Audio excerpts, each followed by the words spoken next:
अस्सलाम वालेकुम नाज़रीन, इस एपिसोड के आगाज में हम देखते हैं कि उरहान साहब और शहजादी अस्पोर्चा ने सोने के संदूक अपने कब्जे में ले लिए होते हैं और उसे देख रहे होते हैं। और फिर इसके बाद सिपाही वो संदूक उठाकर ले जाते हैं तो उरहान साहब शहजादी से कहते, अगर तुम्हारे भतीजे अंद्रे और नकोस ने अपने इत्तेहादियों के खिलाफ इतना कुछ भेजने की ताकत हासिल कर ली है। अस्पोर्चा कहती, इसका मतलब है कि कुस्तुनतुनिया का तख्त और मेरे वालिद की जिंदगी पहले से कहीं ज्यादा खतरे में है। उरहान साहब कहते, सिर्फ तुम्हारे बाबा की नहीं, तुम्हारी जान भी खतरे में है, लेकिन फिक्र न करो, मेरे इत्तेहादी को नुकसान पहुंचाने की कोशिश करने वाला जो कोई भी होगा नुकसान उठाएगा। और फिर खलील कहता, मेरे सुल्तान, और फलादियुस की जानब इशारा करता है तो फलादियुस उस कमांडर को घसीटते हुए लेकर आ रहा होता है और कहता है, चलो वरना मैं तुम्हें मार डालूंगा। और उसे सुल्तान के सामने ला खड़ा करता है और फिर उसे घुटनों के बल बिठा देता है और अस्पोर्चा से कहता, कैदी आपका है शहजादी। वो कमांडर उठता है और कहता है, मैं इस औरत के सामने कभी नहीं झुकूंगा। तो उरहान साहब उसे जोरदार थप्पड़ मारते हैं और फिर सिपाही उसे घुटनों के बल बिठा देते हैं। वो कमांडर कहता, शहजादी अस्पोर्चा, तुम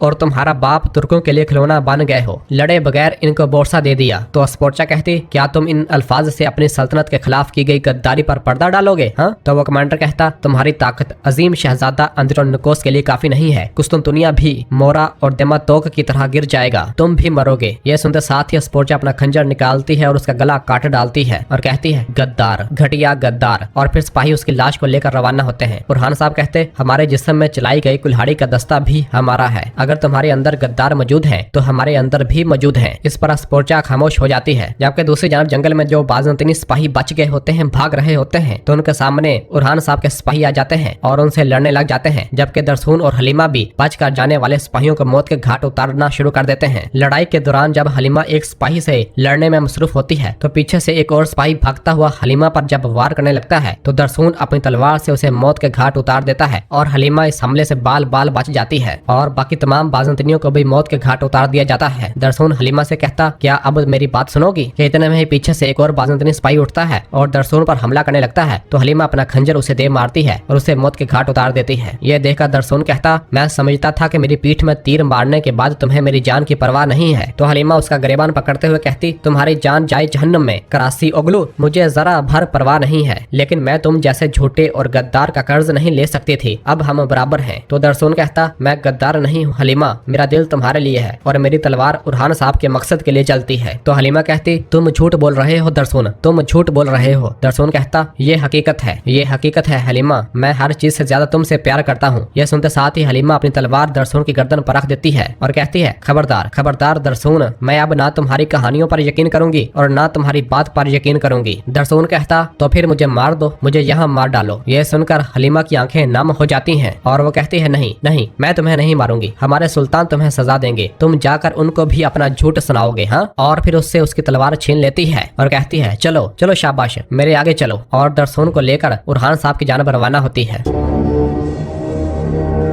और फिर दूसरी जानब बुरहान और गोंजा अपने घोड़ों पर सवार हुए उस जगह पहुंचते हैं जहां पर बालाबान और दरसून की लाशें मौजूद होती हैं। उनके पास पहुंचने के साथ ही बुरहान अपने घोड़े से नीचे उतरता है और कहता है, बालाबान, दुमरल, और भागता हुआ उनके पास आता है और उन्हें देखता है जो कि दोनों शहीद हो चुके होते हैं। बुरहान साहब उनके पास बैठ जाते हैं और बालाबान की आंखों को अपने हाथ से बंद करते हैं और कहते हैं, इन्ना लिल्लाहि व इन्ना इलैहि राजिऊन, बेशक हम अल्लाह के हैं और बेशक हम उसी की तरफ लौटने वाले हैं। मेरे भाई दुमरल, दुमरल। लेकिन दुमरल भी शहीद हो चुका होता है। बुरहान साहब की आंखों से आंसू आ जाते हैं और कहते हैं, वो तुम्हें कैसे मार सकते हैं मेरे बहादुरों। और फिर बुरहान साहब कहते, मैं कसम खाता हूँ ये रायगा नहीं जाने दूंगा, मैं कसम खाता हूँ मैं तुम्हारा खून जमीन पर रायगा नहीं जाने दूंगा मेरे शेर भाइयों, मैं कसम खाता हूँ। जबकि गोंजा और फातिमा भी उन्हें देखकर बहुत परेशान हो रही होती हैं। और फिर गोंजा कहती, अलाउद्दीन, अगर उन्होंने उसे भी मार डाला तो क्या होगा? और गोंजा आस पास देखने लग जाती है और कहती है, मेरे शेर अलाउद्दीन, अगर उन्होंने भी उसे मार डाला तो क्या होगा? और बहुत परेशान हो रही होती है और अलाउद्दीन को पुकारती है। फातिमा भी अपने भाई अलाउद्दीन को पुकारती है और गोंजा आसपास देख रही होती है और चारों अतराफ अपनी नजरें घुमा रही होती है। इस दौरान उसकी नजर उस खंजर पर पड़ जाती है जो कि अलाउद्दीन साहब ने शहनशाह को मारा था और सीधा दरख्त पर जा लगा था। खंजर को देखते हुए गोंजा फौरन भागती हुई उसके पास आती है और उसे दरख्त से उतार देती है और कहती, ये अलाउद्दीन का खंजर है, मेरी जानब से तोहफे में दिया जाने वाला खंजर। और फिर रोते हुए कहती, फातिमा, फातिमा, मेरे अल्लाह इसकी हिफाजत फरमा, ए मेरे रब। फातिमा कहती, भाभी, भाई यहाँ नहीं है, उन्हें जिंदा होना चाहिए, वो चले गए हैं। तो गोंजा कहती, फातिमा, अगर अलाउद्दीन मुश्किल में ना होता वो उन्हें कभी कभी यहाँ नहीं छोड़ता फातिमा।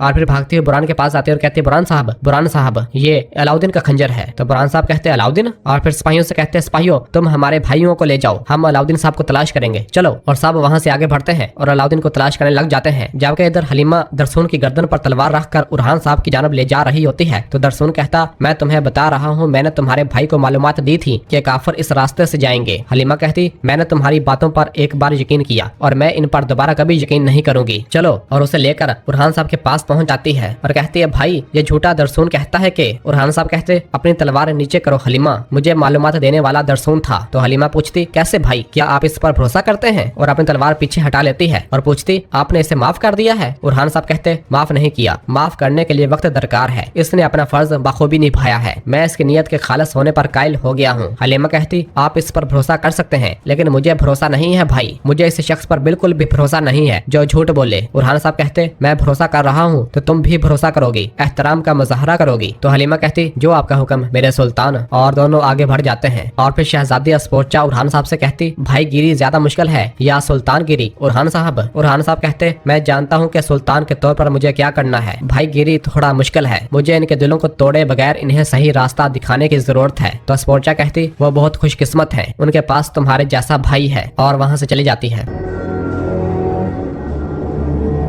जबकि दूसरी जानब अलाउद्दीन साहब उसी नदी के किनारे मौजूद होते हैं और वो फूल जो उन्होंने गोंजा के लिए जमीन से उठाया था उसे देखते हुए कहते हैं गोंजा मेरा रब हमेशा तुम्हारी हिफाजत फरमाए, मैं आपके पास आ रहा हूँ बाबा, मैं आपके पास आ रहा हूँ माँ, मैं आपके पास आ रहा हूँ। और अपनी आंखें बंद कर लेते हैं। जबकि दूसरी जानब गोंजा, फातिमा और बुरहान साहब मुसलसल अलाउद्दीन साहब को ढूंढ रहे होते हैं और उन्हें पुकार रहे होते हैं। जबकि इधर यगीत भी जब अलाउद्दीन को ढूंढ रहा होता है तो उसकी नजर अलाउद्दीन पर पड़ जाती है और वो अलाउद्दीन को देख लेता है और कहता वहाँ है, वो वहाँ है। जबकि इधर बुरहान साहब कदमों के निशानात का ताकुब करते हैं और कहते हैं ये निशानात ताज़ा हैं, वो ताकुब में है, चलो जल्दी करो। और सब जल्दी से आगे बढ़ते हैं। इधर यगीत भागता भागता अलाउद्दीन के पास आ पहुंचता है और उसकी गर्दन से उसकी नब्ज को देखने लग जाता है। नब्ज चूंकि चल रही होती है तो वो कहता है अलाउद्दीन साहब मैं नहीं चाहता था कि इस तरह हो, लेकिन ये हम नहीं आप चाहते थे। और अपनी तलवार निकाल लेता है और कहता चलो अलविदा। और अपनी तलवार जैसे ही मारने लगता है तो उसे एक तीर आ लगता है, जबकि उसके सिपाहियों को भी तीर आ लगते हैं जो कि बुरहान साहब और फातिमा ने चलाए होते हैं। और फिर गोंजा अलाउद्दीन की जानब भागती है। फातिमा को देखकर यगीत कहता फातिमा, और पीछे की जानब भागने लग जाता है। जबकि गोंजा भागती भागती अलाउद्दीन के पास पहुंचती है और उसे पकड़ते हुए कहती है अलाउद्दीन आंखें खोलो, ये जख्मी है, मैं आ गई हूँ। अलाउद्दीन आंखें खोलो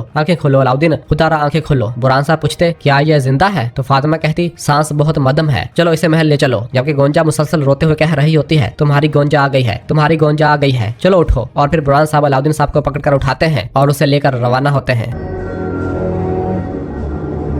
और नाजरीन इसी जगह पर एपिसोड खत्म करते हैं। मिलते हैं बहुत जल्द अगली एपिसोड के साथ। वीडियो को लाइक कर दें और जिन दोस्तों ने अभी तक चैनल सब्सक्राइब नहीं किया वो जल्दी से चैनल सब्सक्राइब कर दें और बेल आइकन यानी घंटी वाले निशान को भी प्रेस कर दें ताकि आने वाले एपिसोड्स आपको आसानी मिल सके। दुआओं में याद रखें। अल्लाह हाफिज।